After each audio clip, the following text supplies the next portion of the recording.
자, 다음 소식은요. 민주당과 관련된 소식 전해드리도록 하겠습니다. 자, 지금 민주당 사실 언론이 부각을 안 해서 그렇지 난리가 났습니다. 자, 무엇보다 이재명이 알아서 사고를 치고 있습니다. 자, 무슨 얘기냐?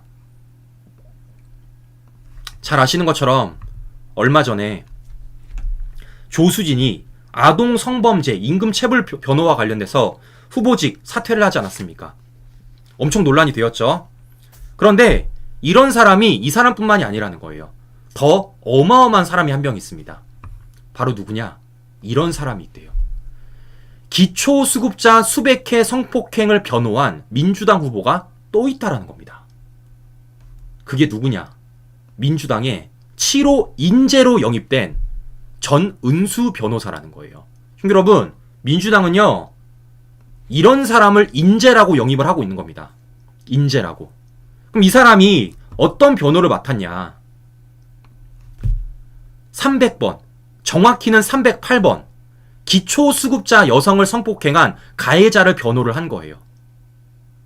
심지어 뭐도 있느냐? 장애 여성 성폭행범, 시각장애 미성년 성폭행 가해자들도 변호를 했다라는 겁니다. 그래놓고 뭐라고 말합니까? 민주당은 전 후보, 여성 인권 보호를 위한 활동에 앞장섰다. 이렇게 말하고 있습니다. 이게 여성 인권 보호를 위해서 앞장선 사람의 변호 이력입니까? 네? 다른 걸 다 떠나서 여성을 308번이나 성폭행한 가해자를 변호하는 게 여성 인권을 앞장서는 거예요? 장애 여성을 성폭행하는 게 여성 인권을 앞장서는 겁니까? 시각장애 미성년자를 폭행하는 게 여성 인권을 앞장서는 거예요? 말도 안 되는 소리죠. 근데 민주당은 이런 사람에 대해서 인재라고 영입을 했다는 겁니다. 무려 7호로. 자, 그러면 이 전은수라는 사람이 영입되었을 당시 어떤 말을 했는지 우리 시청자 여러분들한테 직접 보여드리고 방송 이어가 보도록 하겠습니다.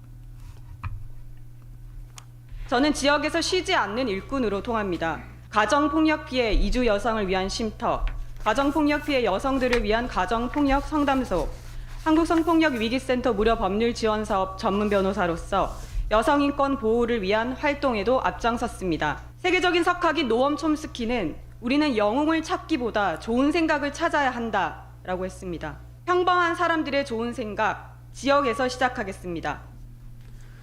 자, 시청자 여러분, 대단하죠? 뭐라고요? 평범한 사람들의 좋은 생각, 지역에서 시작을 하겠다고요? 자, 이 사람 참고로 울산 남구갑에 나온다라는 겁니다. 울산 남구갑. 그럼 저는 물어보고 싶어요. 민주당과 전은수한테. 전은수가 뭐라 그랬습니까? 평범한 사람들의 좋은 생각을 지역에서 시작하겠다 그랬습니다. 과연 우리 울산 남구갑에 계시는 국민들은 이걸 평범한 생각이라고 말할 수 있을지 전 너무 궁금합니다. 과연 이와 관련돼서 어떤 결과가 나올지 저는 지켜보도록 하겠습니다. 자, 시청자 여러분, 이게 바로 민주당입니다. 이게 바로 민주당이에요. 자, 무엇보다 저는 어제 참 이재명이 이제는 정말 막 나가는구나. 이제는 정말 그냥 필터링 없이 생각하는 대로 그냥 말이 막 나가는구나 라는 생각을 제가 한 번 더 가졌다라는 겁니다. 자, 무슨 얘기냐? 어제 이재명이 이런 얘기를 하더라고요. 이번 총선은 신한일전이다. 친일 잔재가 너무 많다. 이렇게 얘기를 했습니다. 자, 그러니까 지금 이재명이 어떻게든 반일 선동을 또 긁고 나와가지고 총선판에 이용해보겠다 이런 말인데, 좋아요. 신한일전이라고 합시다. 신한일전이라고 해요. 근데 이재명은 적어도 한국 편은 아니네. 왜냐? 뿌리부터 일제잖아요. 뿌리부터. 네? 머리카락 뿌리부터 일제 아닙니까? 그럼 적어도 이재명은 신한일전에 있어서 우리 편은 아니네. 일본 편이네. 그러면 이재명이 지금 신한일전을 얘기하자고 말했으니까 뭐겠습니까? 이재명을 오히려 심판해주면 되는 것 아니겠습니까? 이재명의 말에 따르면 이재명 본인을 우리 국민들이 심판 좀 해주십시오 라고 지금 저렇게 읍소하고 있다라고 저는 보고 있는 겁니다. 이 얼마나 웃깁니까, 신규 여러분? 이 얼마나 웃겨요. 네? 자, 무엇보다 제가 어제 가장 웃겼던 건 무엇이냐면요, 바로 이거예요. 자, 뭐라고요? 왜 중국에 찝적대냐? 그냥 쎄쎄하면 되지. 자, 그러니까 지금 윤석열 정부의 외교 정책에 대해서 이재명이 비판을 하고 있는 겁니다. 이재명이 어떻게 얘기를 하는지 조금 보기 싫을 수 있겠지만 간단하게 영상 보여드리고 방송 이어가 보도록 하겠습니다. 왜 중국을 집적거려요? 그냥 쎄쎄. 대만에도 쎄쎄. 대만 앱이 뭘 어떻게 되든 중국과 대만 국내 문제가 어떻게든 우리가 뭔 상관 있어요? 자, 지금 이재명이 뭐라고 말하고 있습니까, 신규 여러분?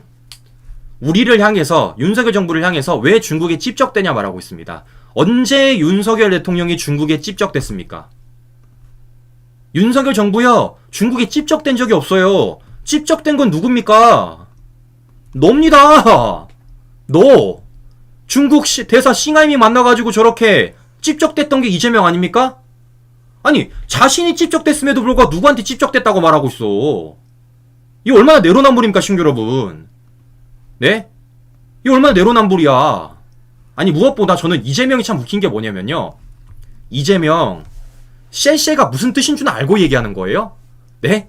이거 기초 중국어 아닙니까? 쎄쎄? 쎄쎄가 무슨 뜻이냐? 제가 이재명한테 보여드릴게요. 내가 이런 것까지 준비해야 돼? 감사합니다. 감사합니다. 네? 감사합니다라고. 아니, 제가 물어볼게요. 우리가 중국한테 뭘 감사해야 됩니까? 네? 아니, 중국이 우리한테 뭐 해줬는데? 난 기억나는 게 없어요.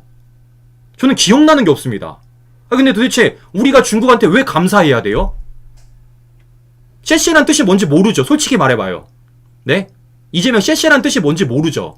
그러니까 저렇게 얘기하는 거죠, 지금.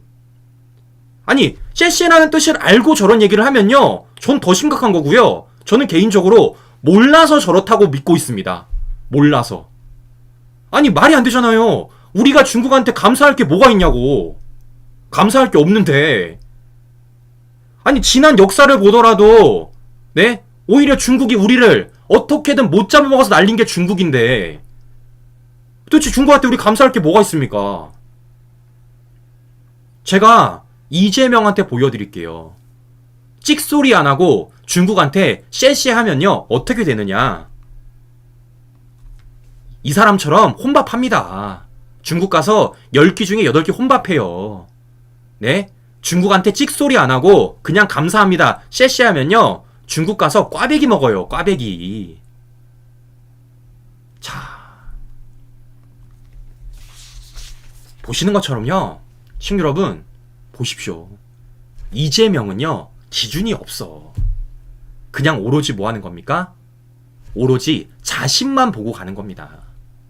오로지 내가 권력 잡으면 장땡이다, 선거 이기고만 보자 라는 생각 속으로 뭐 하는 겁니까? 총선 치르고 있다라는 거예요. 더 웃긴 건 무엇입니까? 그걸 훤히 알매도 불구하고 개딸들은 이재명을 칭송해주고 있다라는 겁니다. 자, 시청자 여러분, 제가 말씀을 드려볼게요. 문재인 정권 5년이 왜 망가졌습니까? 왜 지금 좌파들이 분열하고 있습니까? 결국에는요, 방향성이 없기 때문입니다. 그리고 더 나아가서 그 방향성을 사람으로 맞췄기 때문이에요. 보세요. 좌파 내부에 이재명을 방향성으로 두니까 어떻게 됩니까? 모두 다 갈라지고 있습니다. 시시각각이에요. 이재명을 방향성으로 두는데 어떻게 따라갑니까? 이재명을 방향성으로 두면은 일단 저는 못 따라가잖아요. 우리 시청자들 못 따라가잖아요. 심지어 좌파 내부에서도 이재명을 대가리로 쓰는 건 못 따라갑니다. 왜? 사람을 방향성으로 두고 있으니까요. 자, 우리는 여기서 반면교사 해야 된다는 겁니다. 사람을 방향성으로 따라가면 망한다라는 것. 그리고 그것에 대해서 우리 국민들이 똑똑하게 너무 잘 알고 있다라는 것. 저는 그래서 말씀을 드리는 겁니다. 우리 사람을 기준으로 두지 말자고요. 우리가 추구하는, 우리 시청자 여러분들이 직접 체험하신 우파의 가치와 우파의 정책을 방향성에 두고, 우리가 그 방향성을 추구함에 있어서, 목적지로 감에 있어서 정치인들은 우리의 뭐가 되어야 되는 겁니까? 감히 말씀드리지만 도구가 되어야 되는 겁니다. 우리와 함께 목소리를 내주면요, 함께 하는 것이고, 우리와 함께 목소리를 내지 않으면 우리와 함께 목소리를 내라고 채찍질도 해줘야 되는 거예요. 그게 저는 우리가 훌륭한 리더를 키우는, 우리가 추구하는 목적을 함께 갈 수 있는 그런 정치인을 기르는 하나의 기준이라고 보고 있습니다. 자, 신규 여러분, 그래서 저는 말씀을 드리는 겁니다.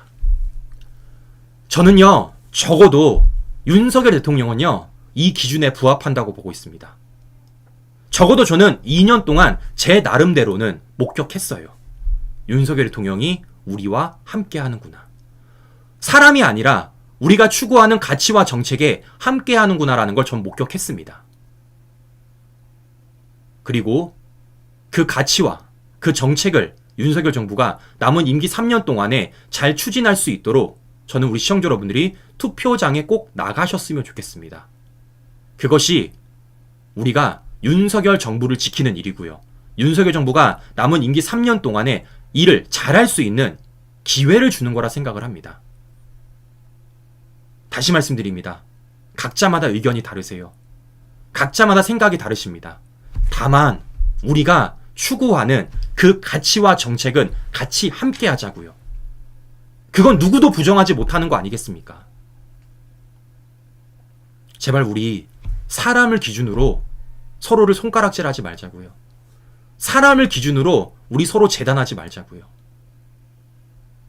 그게 지금 우리가 결집할 수 있는 가장 중요한 계기가 아닐까라는 말씀을 우리 시청자 여러분들에게 감히 드려보면서 오늘 방송 마무리해 보도록 하겠습니다. 네, 오늘도 행복한 하루 보내시고요. 저는 다음 시간 다시 뵙도록 하겠습니다. 오늘도 긴 시간 끝까지 시청자 여러분 감사합니다.